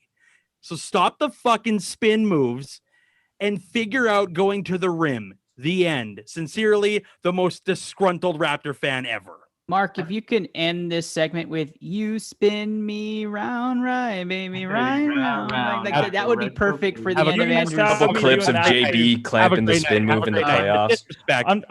All I'm saying is we knew that it was going to be bad when they got nothing back for Gasol and Ibaka and thought that Alex Len and who's their other big guy, Aaron Baines, were going to be the guys that would replace them. Toronto's strength has always been their depth, and they don't have it now, and they're getting exposed for it. I think, just to add on to it, are Toronto going to finish in the playoffs? In my opinion, no. Are they 2-8 team? Fred No. VanVleet's their number one option. But That's they're not also a playoff team. They're like a also 4 and not a 6 at 200. best. They're also not a 200 team. They'll probably finish 10 games under 500. Yeah, they're not a 200 They'll team. be the 9 or the 10, I would imagine. But what was 11 to 15, Ernest? Sorry, in order. 11 were the Cleveland Cavaliers. 12 were the Chicago Bulls. I don't have 13 and 14. I just highlighted.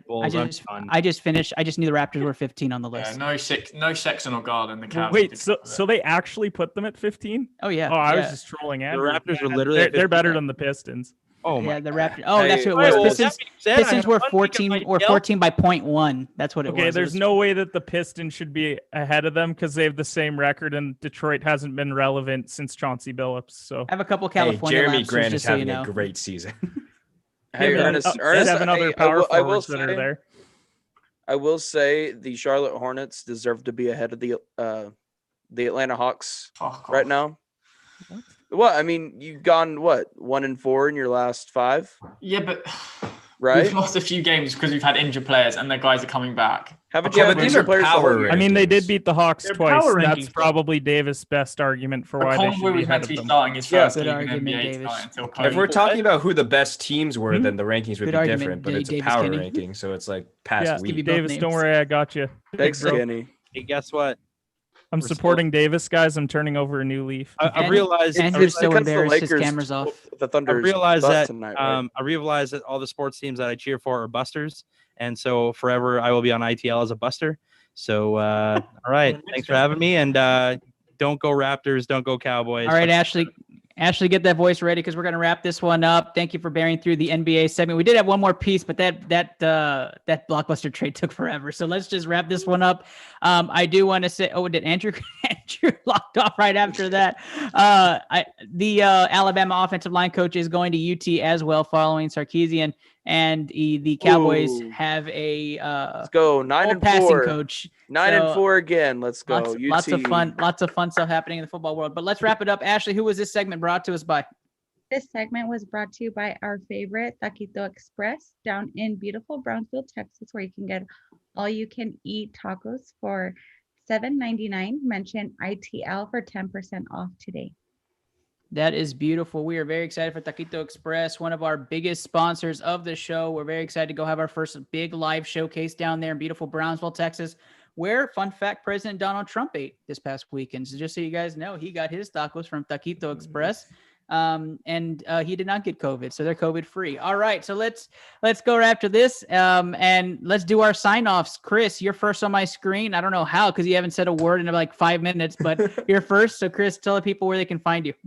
Yeah, you can find me on Instagram, Twitter, and YouTube at Asian Tatum. Thank you so much for having me, Ernest. Love talking ball. And Peyton Pritchard is the clutch goat. Beautiful, beautiful. Let's go over to Job. Job, talk to the people. You can find Sam and I both at Source Podcast 11, Source Podcast 11, sourcepodcast.com, or now at BCMG. You can find us on the BCMG website now that we're part of the family. Ernest, thank you for having us. Thank you for bringing us in. We appreciate it. And I'd like to have all of you guys on my show at some point in the next couple of weeks. So if I start, bothering you guys in the DMs, that's why. Thank you so much, Ernest. We're going to sign off right now. Absolutely. Thank you, Joe. But let me go over to Davis. Yeah, you can find me at ddog_1123 on Twitter and Instagram. And if we're talking about anyone who's clutch, that's Cade Cunningham, the future #1 pick in the draft, getting that block last night. It's probably the best game I've ever been to, if I'm being honest. Upsetting number 6 Kansas at home with about 4,000 people in the stands. Sounded like it was packed. So go Pokes, and Steve Sark will not change UT. Across the pond, Will, talk to us. Yeah, cheers, Ernest, for having me on. No, I realized I was muted, don't worry. But yeah, no, obviously exciting times in the NFL world this week. And I mean, just like, I know we talked about a lot about the trade today, but I think it's just exciting for NBA that stuff like that happens and we get to see 4 teams have new setups and systems. But just to let you guys know, we did start on BCMG, our sort of daily betting tips. I backed Brandon Ingram, and he's already got 5 points and 3 rebounds in 5 minutes. So make sure you check my tips out. But cheers, Ernest, and peace out at 3:20 in the UK. Go Canucks. Thank you, Will. And Jet, since you came up next, Jet, talk to the people. Yeah, you can find me at Frostbite Pod on Twitter and Facebook. Should be an NHL pod soon. Thanks for having me, Ernest. Hope Mahomes wins by 1 million. Oh my God, it's kind of working. Sick job, Sastel. I'm coming on Frostbite for the Canucks. I love it. Kenny. You can find me on all social media at shooters_pod.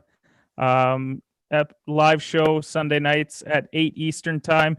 I just want to leave you all with a quote before you sign off here tonight.